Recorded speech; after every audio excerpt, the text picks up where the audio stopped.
राधे राधे भक्तों, आज मैं आपको अथ अश्विन शुक्ला एकादशी की व्रत कथा सुनाने जा रही हूँ। युधिष्ठिर कहने लगे कि हे भगवान, अश्विन शुक्ला एकादशी का क्या नाम है? अब आप कृपा करके इसके व्रत की विधि और उसका फल कहिए। भगवान कृष्ण कहने लगे कि हे युधिष्ठिर, पापों का नाश करने वाली इस एकादशी का नाम पापा अंकुशा एकादशी है और यह समस्त पापों को नाश करने वाली है।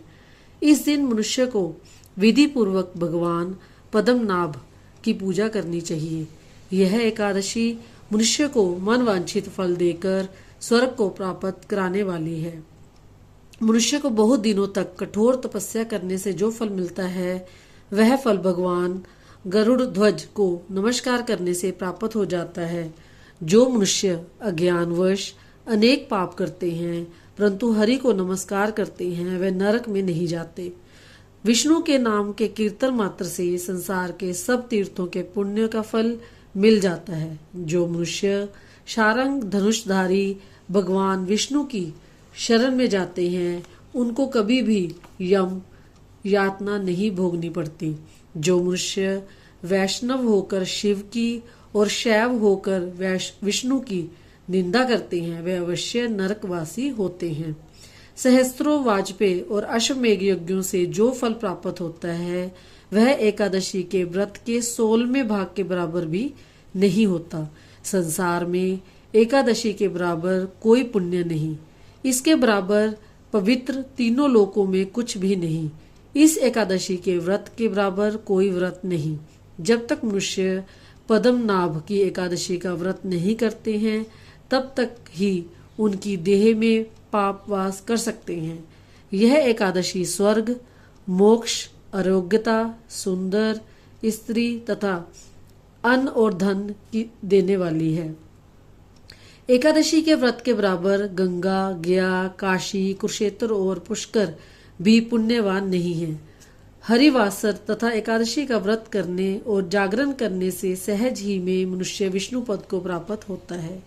हे राजेंद्र, इस व्रत के करने वाले 10 पीढ़ी मातृपक्ष की, 10 पीढ़ी पितृपक्ष की, 10 पीढ़ी स्त्री पक्ष की और 10 पीढ़ी मित्र पक्ष का उद्धार कर देते हैं।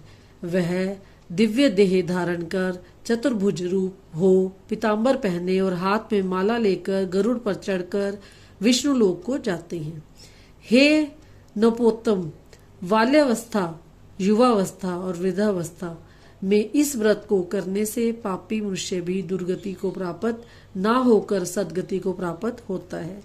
अश्विन मास की शुक्ल पक्ष की इस पापांकुशा एकादशी का जो व्रत करते हैं, वह अंत समय में हरिलोक को प्राप्त होते हैं तथा समस्त पापों से मुक्त हो जाते हैं। सोना, तिल, भूमि, गौ, अन्न, जल, छतरी तथा जूती दान करने से मनुष्य यमराज को नहीं देखता। जो मनुष्य किसी प्रकार के पुण्य कर्म किए बिना जीवन के दिन व्यतीत करता है, वह लोहार की भट्टी की तरह श्वास लेता हुआ निर्जीव के समान ही है। निर्धन मनुष्य को भी अपनी शक्ति के अनुसार दान करना चाहिए तथा धन वालों को सरोवर, बाग, मकान आदि बनवाकर दान करना चाहिए। ऐसे मनुष्यों को यम का द्वार नहीं देखना पड़ता तथा संसार में दीर्घ आयु होकर धनाढ्य कुलीन और रोग रहित रहते हैं।